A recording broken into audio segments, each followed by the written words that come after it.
right, guys. How you doing? This is Lex. Nice to see you on the couch once again. This is Carly. Happy that y'all are all here. We have an amazing guest we're super excited about today. I'm super excited about Kareem. His name is Kareem Webb, and we'll get to him and let you speak in a second. But first, we want to introduce you. I'll first say kind of how I know you, because I met you. It's been a few years ago now, I believe, through the Tates and kind of through work, and had learned about some of the things that you're doing as far as franchising and the like. And I'll say this up at the top of the episode. I've always admired, just your ability to have so many things going on, and yet for all of them to kind of streamline into a particular purpose, right? And for all of that to kind of having this underlying component that you want to give back and help Black community, and that you do want to see like the advancement of these different communities as well, while also making money. I think it's a big thing where people feel like they either got to be in business or kind of do like nonprofit or serve others. And there's definitely a way to do both. So I'm very glad that you were able to join us today. Carly's going to read your actual bio, but that's how I knew Kareem and why I wanted to be sure to chat with you and kind of, learn some more from you today. Absolutely. And we'll get to your bio. But first, I want to say I'm mad excited and wish I would have known you a few years ago when I was applying to business school, because my essay literally was, I want to do well and do good. I want to help the community, but I also want to make money. I'm not compromising either. They're both my end game. So now on to his amazing bio. Kareem Webb is an entrepreneurial activist and CEO of Fourth Movement, a Los Angeles-based firm that vets, trains, facilitates funding, and partners with individuals from underserved communities to own and operate competitive retail businesses. Before founding Fourth Movement, Mr. Webb co-founded PCF Restaurant Management, a franchisee of Buffalo Wild Wings, B-dub-dubs. PCF has 4 restaurants in the Los Angeles area with 4 additional units in development. Webb's leadership and advocacy for a more equitable restaurant industry earned him a spot on the 2021 NRN Power List. He is also a venture partner in Slauson & Co. and was appointed by Mayor Eric Garcetti to serve on the Los Angeles World Airport Commission, LAWA, holding various board positions, co-chair of the Renew Race and Equity Task Force, on the board of Every Table, and the Living Through Giving Foundation, also #lunchbag. We will link his bio because it's worth a read to go see all of the amazing things that he's doing in the community. Kareem, thank you for being here. Does it feel like, man, I do a lot of things, or is it just like, Well, first of all, before I answer that, just Carly and Lex, I'm grateful for being here in the platform. Love what you guys have done, are doing. I've gone back and looked at some of your other episodes, and not surprised at the level of execution and the quality of the questions and what we learned from your guests. So thank you for thinking that I was worthy of your platform, and everybody out there who's going to end up watching this. It's very cool. Yeah, no, it doesn't. Sometimes it feels like there's a lot going on. But I think the more seasoned I've gotten business, the better I'm working through people. And I also think that, kind of with seasoning, your positions are elevated, and you get better at compartmentalizing too. So I'm on the airport commission, and there's a certain amount of time that I know is going to be allocated to the airport commission, and there are responsibilities around safety and like things you have to read and know when I go to those meetings every other week for 4 hours. But I also know like my focus is now you threw in that little for 4 hours. For free. But I know that the reason the mayor nominated me and the city council confirmed me is because of my passion and commitment to equity. Right. So the fact that we're spending $20 billion at the airport, and Black and brown people who, make up, north of 50% of the population of Southern California get less than 10% of the financial value of that $20 billion, and that's not right. And so, what are the ways to be able to solve that? So I'm passionate about it. It's consistent with what I do at Buffalo Wild Wings, consistent with what I do at Fourth Movement. Is really, a belief in terms of capitalism and being an American that we can leverage our system in order to create a more fair and equitable society, if we're intentional about it, so, that's what I do. And can you please elaborate on entrepreneurial activists? Because I think that wording might not be as obvious for some people, maybe who aren't into entrepreneurship, or like, how does capitalism tie in with, helping out the community and stuff? So if you want to elaborate on that, I would love that. So, capitalism, is all about, competition and exchange of ideas. It's about, what do you value, and how much do you value this service or product that's being offered? Product being from a house or a piece of real estate to anything you can buy at the store or online, to a service, whether it's a marketing service or, you go into the spa to get a massage or whatever it is, right? And people value those things or put value, on those products or services, and your ability to make a product or provide a service in a way that gets an amount of money where there's still profit left is like what makes you a good capitalist. It's the bottom line. And so when we talk about capitalism, it's not only the product or the service, but it's how efficiently can you deliver that product and service, and how much of it, will determine your market value of your idea or your business. And so on the business side, there's a P&L, right? Every business person has a profit and loss statement. And how you divvy up the dollars on the expenses associated with that business is indicative of your values. So, and I think that there are creative ways to look at the P&L that are actually in the interest of all of society differently than is currently happening. And I'm active about it. And that's what makes me an activist, is the fact that I believe that capitalism actually can be a tool to income, to addressing income inequality and addressing really kind of a lack of love that exists in underserved or under-resourced communities. If we're intentional about it, we've got a practice of squeezing margins and the owners, usurping as much value out of the business as possible because they can, and that has been kind of the definition of an exceptional capitalist. I just disagree. I think that there's financial capital and then there's human capital. And if you invest in the human capital, the market generally gets bigger for everybody. People are healthier, they got more money, they consume more, their kids go to better schools, educational attainment improves, get better health outcomes. We all live in a safer, better world.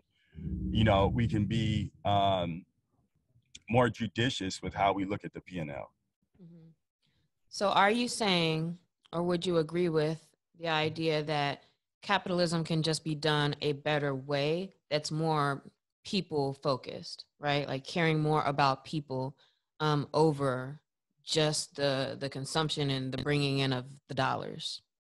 Yeah, I mean, an analogy a little different, but I mean, think about electric cars. Like a car is about getting from point A to point B. It's just, how do you get there? And one, puts fossil fuel and another one is, electricity, which includes some fossil fuel. But either way, like it's an electric car or is it a, combustion engine? It's just two totally different ways to arrive at the same thing. So it's not compromising the service of the product or the value of it.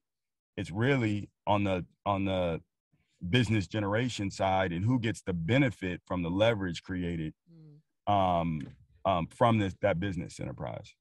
Kind of makes me think about Kyle Cease. He's an author and he has a podcast and stuff, but he talks about there's like a triple bottom line. Like those are his yeses for any business deal he ever partakes in. It has to hit his personal triple bottom line. And it seems like you're very intentional about how you build your businesses and making sure that it checks out that human component, but also one for the community. Mm-hmm. Yeah, you brought up like your passion already for like the Black and Brown community. What happened? Like, was there an instance or a moment that you chose to dedicate or chose to like make sure that was what was in alignment with all of the moves you make in business? Well, you know, I was very, very fortunate to grow up in a home where my parents were entrepreneurs Mm-hmm. and were very conscientious about African American issues and fairness. And so I grew up, you know, in a conversation around that, or consistent conversations around those topics, and also keenly aware of the unfairness. And you know what I think every person of color in this country, certainly the descendants of slaves, Black people, and certainly me, like, lives with a perpetual state of anxiety just being Black in the United States of America. Like, what you don't feel when you get off the plane in Turks and Caicos and there's Black people everywhere. You're like, oh shit, I didn't even realize I was living with this much anxiety. Mm-hmm. Because every room, you know, you walk in, where it's a business room, you're one of the only, the fewest, to this, to that. You know, and have to worry about whether or not you're going to be treated based upon the merits of your ideas and your qualification, or other people's comfort with the status quo, which is very white male dominated. Which is why you could be spending $20 billion at the airport, and 91% of those dollars are going to, you know, companies led by white men, you know, and it's not right. It's not in the interest of society. Mm-mm. I love to hear that, though, about your parents, that they were able to provide you with that footing and example as entrepreneurs, but that also they did still have an understanding of the world we live in. I feel like sometimes you'll see folks where if they are doing well, it kind of is like, why is it that the issues seem to kind of trickle off for them? You know, like they don't have that sense as much. Um, how do you think that's something that can continue to be carried on? So, as more people in our community are bringing in more money, how do we still like maintain that we are putting a big focus on serving the communities? You know, I think for me, you know, I think like there's this idea of like, if you had a string and you pulled a string like this across your body, and it was long enough to stretch like the total width of your hands. There's like a before to the left, and then after. And I think if you thought about your life from where you are being right in the middle, and all of the before in your life, every instance that happened, and but by the grace of God, all of us wouldn't even be here, like wouldn't be where we are. If we think about all the things that have happened, the mistakes we made, how it could have gone bad, what didn't happen, and all the times where we didn't know how we were going to get out of this situation. And by the grace of God, we got some phone call, some check, some client, some this, some that. It just so happened to happen. And you're here. Well, if you look at all of that, there's probably, like, you could probably be pretty, you know, you could guesstimate which direction this thing is going in. And I like to say, like, that's probably like why God put you on the planet. You know, like, who were you born to? What have you learned? What traumas have you overcome, and what is your talent, right? What is the thing that when you're doing it, it turns you on, and it's not for you. You know what I mean? Like, it's coming through you in order to make the world a better place. And I think if you believe that, if one, your anxiety level will go down, and your confidence in your worthiness to bring forth that why and make it live in all the different ways. For me, it started in, you know, Buffalo Wild Wings, and then it ended up in philanthropy, but like board chair at Southwest College, which ended up at, you know, the California Community Foundation, which ended up at the airport. Like, all of these stepping stones of doing the same thing and learning along the way. And it was just like ordained. God, like, oh, you need to learn this. You need to learn this. You need to learn this so you can do this. You need to learn this so you can do this. And then getting to places and being like, yep, okay, that makes sense. He wants me to do this. And it feels, but it's all the same thing. It's all parity, equity, entrepreneurialism, business. It's not all for me. I'm not at the airport trying to figure out how I make money. I'm at the airport trying to figure out, okay, how do we create more fairness? You keep what you have by giving it away. No doubt in my mind already, there's, you know, millionaires have been made because of the work that we're doing there, but there will be a lot more. And there are people that pour into me that I can't explain why they pour into me or how they came about, but they do. And that's how you just keep it rolling. I think that's beautiful. And it sounds like if we can find like kind of that keen sense of what is our purpose, what do we care about, and how do our skills kind of amplify that, if you stick in that space, like things are just even easier, honestly. I feel like when you're trying to think you should be doing this or that, it's you get more resistance. But in that way, it's like you really are true to that. Doors open up, you make moves, you make impact, and with that comes the opportunity to make more impact. So that sounds kind of like what your life has been. And I think that's pretty cool. I know even with my business, from time to time, I've had to stop and be like, all right, why am I even doing this?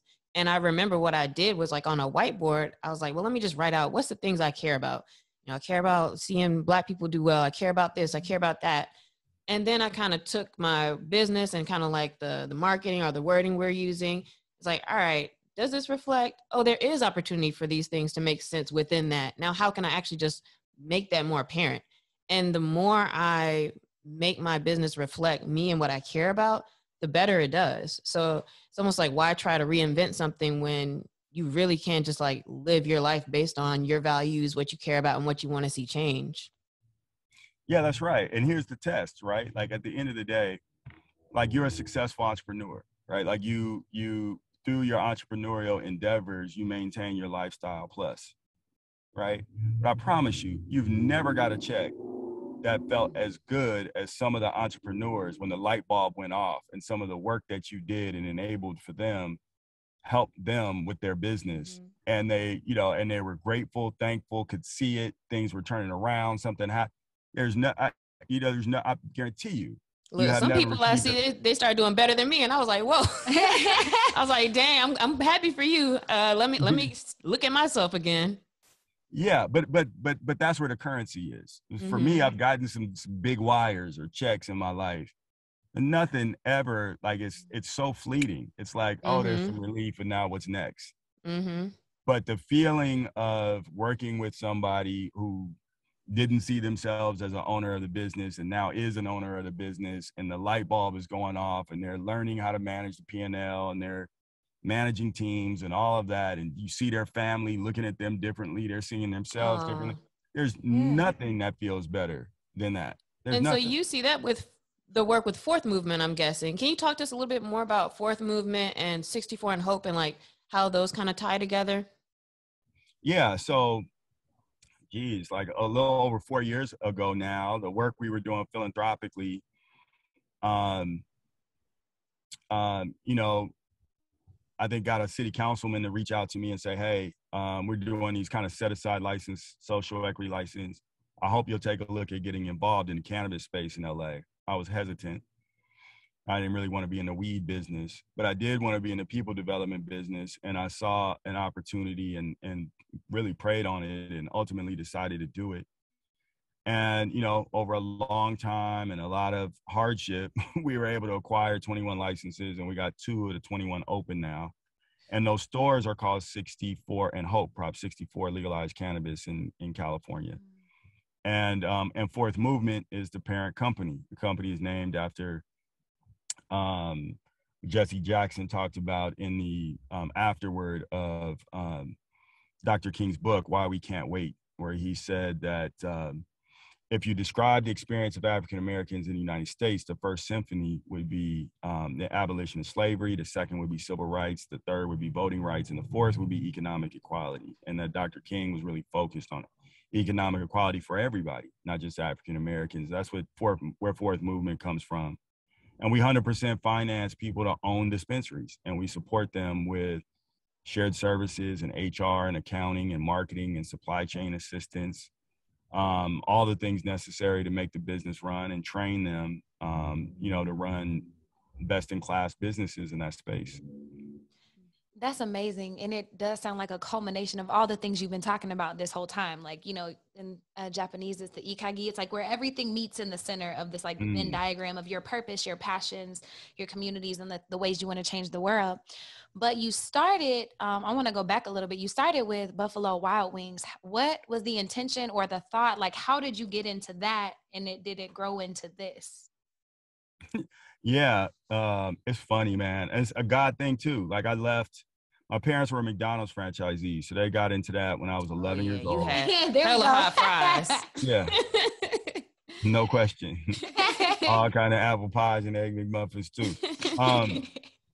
But yeah, so I was doing that from 11, through late 20s, and then decided it was the only thing I'd ever done.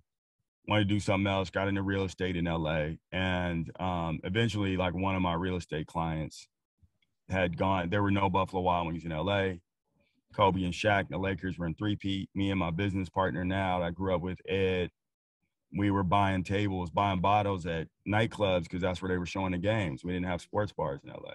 We were all broke and piecing up 4, 5, 6 guys buying a bottle in order to, like, go hang out and watch Kobe real. and Shaq three-peat. And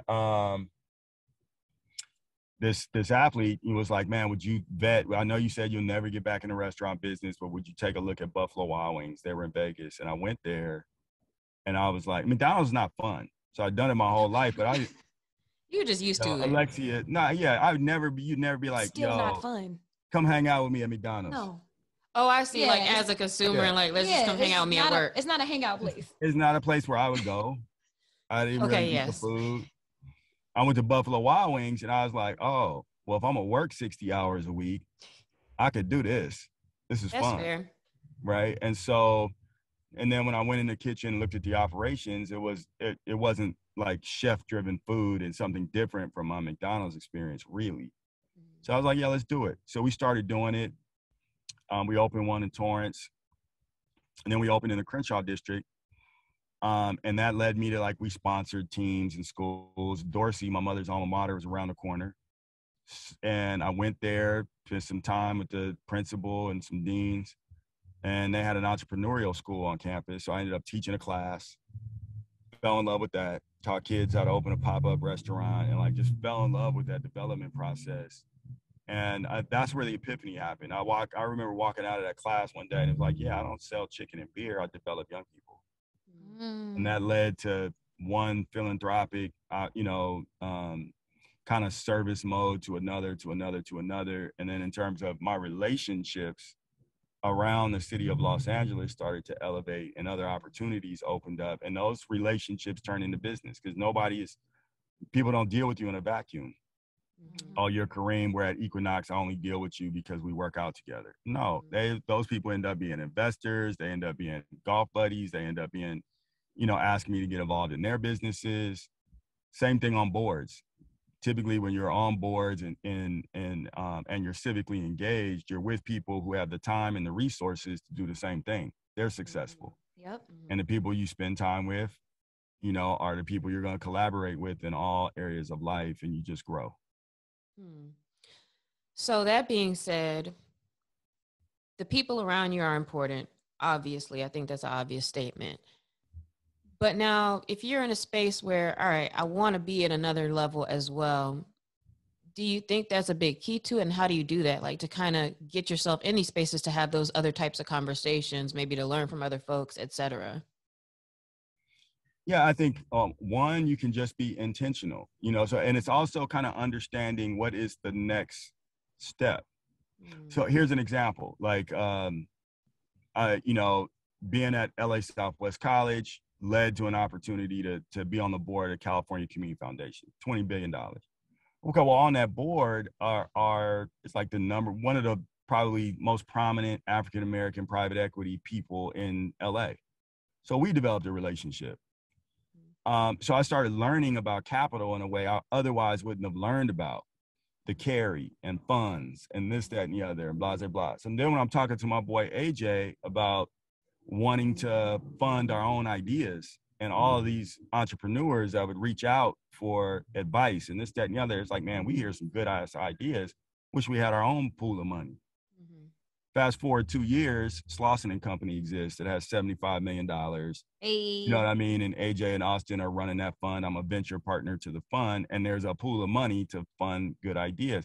But I wouldn't have had the awareness around how a fund really works if I wasn't on the board. And then, and because of that, now, even from Fourth Movement, I'm thinking about what's next. Okay, how do I get access to a lot more money to do a lot more of what I'm doing? So there's like a natural progression, but also, a curiosity always about how do you grow? How do I take what I'm doing now? This is a step to the next step, and that'll be a step to the next step. But what's that first kickoff if let's say we're not considered successful yet to get that started, like being around the right space? Like how can you make your voice more heard, by folks? Or maybe do you focus on yourself first and get there? I think you got to show up. Mm-hmm. And even though you might be an extrovert, you might be an introvert, you can still lead. And people acknowledge and value. So I'm like, the question that I ask, and every time I meet somebody, and I have a chance to talk to them long enough where the question is appropriate. If there's probably going to be the next time that I'm going to see this person, at some point, I'm going to ask them, how can I be helpful? Mm-hmm. Like, let them tell me. Because at the end of the day, like, you are a real asshole if somebody is helping you and you don't want to help them. Mm-hmm. So rather than me going into anything, trying to figure out what's in it for me, it's like, okay, how do I go into situations and find out how, based upon what I know and what I can do? I don't care if it's like replanting plants or showing up to #lunchbag and like, making lunches, or if it's whatever it is, how can I be helpful? And it softens people and it endears people to want to know, what are you trying to create for yourself in your life? It's the ability to enroll. Other people are going to help you enable. And so you don't have to always have like, a lofty goal, reverse engineer the plan, and then go from A to B. Again, I think if you're thinking about that why, and then you start to just put yourself out there, how can I go add value somewhere? How can I show up? How can I maybe put myself in some environments that are not typical to what I've been doing, where I'm probably going to meet some different people. And then when I do, how can I add value to those people? Yeah, high key, the more you try to make a plan, you're really kind of limiting yourself from the serendipity and, like you said, places that you end up getting placed, and just being open to, what's there and who's in front of you. We talk about giver's gain a lot. Like that's my approach, especially in like networking, LinkedIn, and all of these platforms is, how can you be that person to show up and then let this just actually grow into something else? Did you go to business school or no? Mm-mm. Your house was business school. I got my PhD at like Hamburger University. Okay. That counts. That's what I was wondering, because I think, and I want Carly, you speak to this as well, because you went to business school. I never went to business school specifically. And so for me, it's always been like a self-learn all those aspects. But when I talk to people who have run companies and, especially to the level that you've done work, it always feels like there's so many things that I just didn't even know about. And I don't want to say that it hasn't been accessible per se, but I think a lot of folks, especially people in our communities, maybe don't realize or maybe are overwhelmed by like what that looks like to like learn business, to do it in the way that you can really have like layers and layers, stacks and stacks, not just I'm on this Instagram, I'm a coach here and doing this and that, you know what I mean? So I think that's pretty cool that you were able to get through all of that. Did you feel like you needed to go to business school? So that's what I was so excited because I went to business school. I used to be an engineer in construction back in Dallas. I actually worked at DFW Airport. And then I was like, yeah, I don't want to do this. So I went to business school because I didn't know what else to do, but I knew I wanted to help the community and make money. But what I will say, and I graduated from USC, fight on, but which was a top 25 business school when I was there. Now it's top 20. And I still there are still so many questions I have about business ownership, about how to actually do that. Because in my class, they're kind of pushing out people. Business school is designed to push out consultants and push out people to help people run businesses and strategy and people to help, like CFOs, like things like that. And so I was in like the 5% of my class that wanted to do entrepreneurship, maybe 10%. And of that, the 1% that actually cared about helping people and like wanted to dedicate time to that. And so I have all kinds of questions about like business ownership or thoughts and tips you have to people starting businesses or better ways to run them, because even though I went to it, it still doesn't answer those questions. That's like a life experience that you have to have. So basically, like you feel like they didn't teach entrepreneurship as much. No, absolutely not. No, I can tell you all the things about a business. Feels like you gotta just figure it out. P&Ls, but it's the thing you have to figure out. in life. And also just like, I think meeting people and the synchronicities of how things come together. It's just something you got to learn and put yourself out there for. Yeah, I think, yeah, it's interesting. My brother went to Marshall too. Oh. Yeah, I think that at the end of the day, here's the things I wish I knew sooner. I wish I knew the capital markets. Even though I was in real estate and I understood the secondary market a little bit, I didn't understand carry and points and how funds, both venture and private equity, work. And that's where the money is. And that money has a lot to do with public pensions. So oftentimes there's a lot of people of color money, cops, people work at the docks, city employees, teachers, et cetera. And their retirement is invested in these private equity companies and in these venture capital companies who get paid a lot of money in fees and in ownership on the back end once people get paid back in order to manage wealth. And so, your ability, anybody's ability to really understand how capital works gives you an advantage when you want to access capital in order to fund your ideas. And then it's the P&L. And that's a very, helpful tool when you're learning in a business like McDonald's, because you're trying to make, 10 cents on the dollar menu. So it's a ton of transactions and you're trying to manage labor and cost of goods sold and all the other line items. And typically, in American retail, you're not dealing with like college educated people who are running multi-million-dollar businesses. So the systems are set up to really narrowly focus on managing the line items that have the most impact in the profitability, those variable costs. And if you can focus on those things at McDonald's, you can figure out what those things are in any business and focus on those things around profitability. So if you can predict profitability and know what you need to do to be profitable, top line sales wise, as well as in your expenses, and you can access capital, so if you can create the narrative around how you're going to get to profitability and it's credible and you understand where capital is and how capital works, then you can access the money to actually activate your idea. And that's where it's at. That's what people don't know. I was about to say, and that's what nobody's telling us. Well, even with venture capital funding, and I mean, you can correct my figures, but the last time I checked, it was like 2% of all venture capital funding goes to Black and brown people. And of that 2% is like 1% is Black women. It just keeps going down as you start to divvy up those. So for our listeners who have big dreams about founding companies and getting funding, in addition to having a credible way for profitability and understanding capital and their ability to tell you that in a story, what are a couple other things that you and like maybe your team of partners look for in founders and people who access funding? Because shout out to y'all, I just saw that Slauson & Co. Just has y'all inaugural fall cohort of like 20 companies that got $20,000 all across the country, which I think is amazing. And I knew about that before I figured out we were interviewing you. So I'm really excited about that. But what are some other things that people can think about as founders, like in addition to profitability?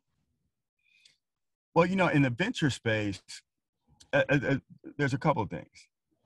Venture is higher risk, higher reward.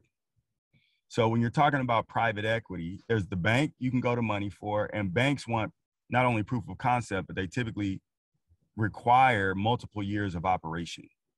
So bank is underwriting a loan, not equity. It's a loan based upon the predictability of the success of this business and what's already happened. So if you don't have, your business is already not established and it's not a cash flow positive business, banks are out. Okay. So then you say, all right, venture.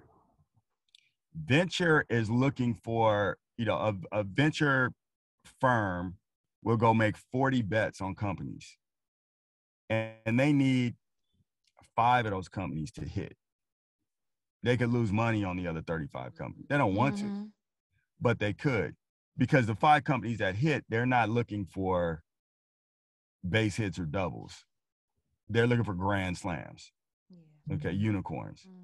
They're looking for that company that ends up having $1 billion valuation, and the 10% of the company that they own from their early investment turns into $100 million, and they invested $500,000, 3 or 4 years ago. That's what they're looking for.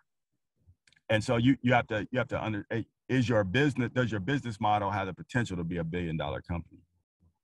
So if you're selling cupcakes in retail without a technology component to it that has the ability to scale, you're probably not a venture candidate. That's a friends and family business in terms of raising capital, right? And then you get private equity, and private equity wants less risk too. So they're typically buying existing businesses too, and they're looking for businesses that have a good model that are scalable. So, this is a business with 5 units that has the ability to get to 25, and we're going to acquire this business, or we're going to invest in this business. And our expectation, there's a plan to take it from 5 to 25. The value of this business right now is $10 million, but at 25, it's going to be $75 million. You can get there in 3 years. We're going to make money doing this. And it's very predictive. And the private equity company typically comes to the table with some expertise and negotiates the kind of oversight that would lead to their confidence around being able to execute that business play. That's private equity. Then obviously you've got angel investors and friends and family and your own money and your ideas. And in terms, and I just want to give some context before I get back to Slauson & Company and venture. So in venture, they're looking for ideas that could become a, $500 million, $1 billion idea. That's number one that they're looking for. And then once they say that there's an idea that's a good idea in a market, they're also vetting the market. Who's the competition? Is this unique? There is no competition. There's a somewhat of a competitor, but their team isn't strong. Like, is there an opportunity for this thing to take off really? Get comfortable about that. Then it's about the founder. Has a founder founded a company before? Have they led a team before? What's their personality traits? They're going to vet them, do credit checks on them, before they give them $500,000, $1 million. Yeah, they're going to do, they're going to talk to friends and family. They really want to know who they're giving this money to. Mm-hmm. That due diligence. And is this person, the types of, a good person, bottom line. And it has the potential to be a good leader. And so it's the idea, then the person, but both before the investment's made. Mm-hmm. So it sounds like for any listeners who are working a business and or thinking about, have an idea, whatever, really it's important to have those processes, operations, all of those things in place. Like if something can't even move without you being in it all day, like there's so much work to do to make sure you're even scalable to then get these outside investments is what it sounds like. And I think the education around all of these things, like I've always just gone after it myself. I listen to podcasts all day and, reading different books, etc. But it does seem like so much to learn. And I think it's almost easier to talk to people like you, talk to other folks, even in my own networks who know more about finance, business, etc., and to always be taking in that knowledge that way. So I do appreciate you dropping those gems because it basically sounds like you got to do a lot of work to get to where you need to be so that other people want to hop on that. People want to support something that's already doing well. And so it can take a while sometimes to get to that space. But also I've seen for sure, as you get better and as things kind of become more and more successful, it's almost easier to blow that up exponentially once you get there. So definitely worth putting in the work. I think that's right. And then I think sometimes we also get fooled by, well, they didn't have their business open and they got all this money. Yeah, but what have they done before? Mm-hmm. Right? If Rihanna comes and says, I want to do a lingerie line, and it's Rihanna, you're in. 150 million Instagram followers, she ain't gonna have no problem getting that bread. Right? But if nobody ever heard of said the same thing to do the same products in the same way and needed the same amount of good luck. Yeah. All the So pieces matter. all the pieces matter. Mm-hmm. This is the last kind of area I want to chat with you about, because I think this is also important and it seems to be a big part of your life. You're pretty, and correct me if I should say politically active or civically active. What would you say is the difference there? Civic. Civic. And does that mean that as a participant in this and not necessarily as like a candidate or within politics?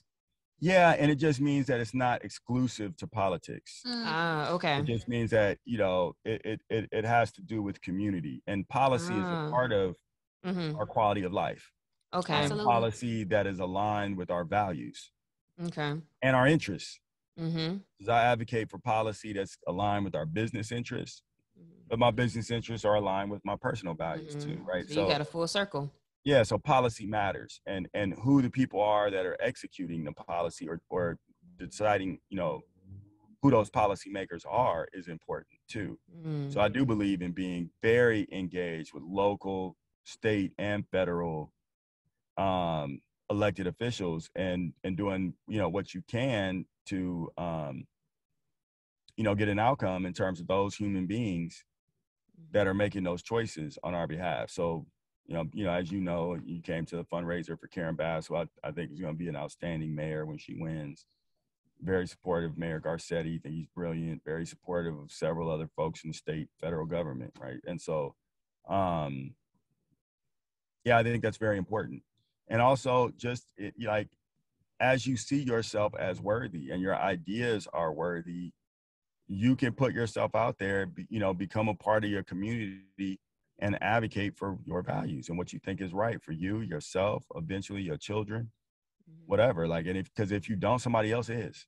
Mm-hmm.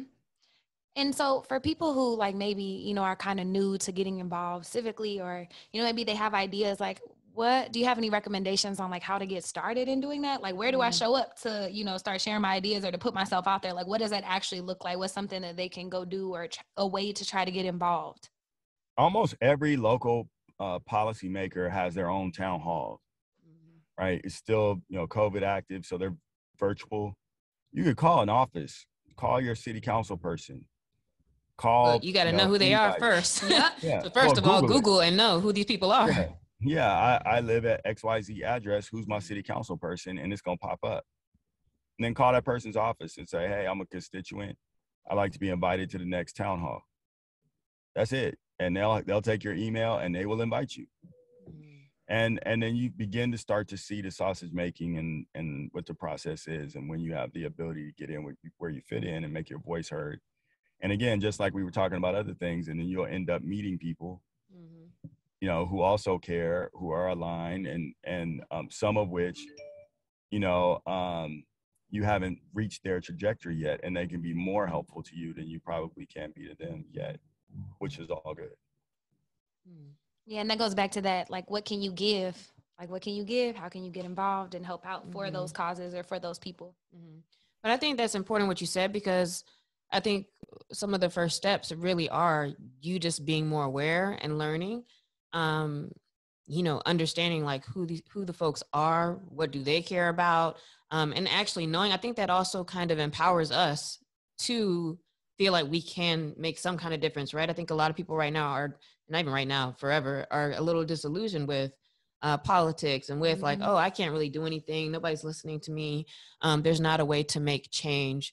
What are your thoughts about that, and about what you feel is important about folks being civically active? It's just an excuse, man, not to be engaged. It's like, no, yeah, it's hard. Yeah, it sucks. Yes, money has a significant undue influence on our policy, but we're the citizens, and either we choose to take some responsibility and be engaged, or we don't. And, you know, it's a personal decision, not trying to make anybody wrong. I just hope that all of us would like see our power and our right to exercise it.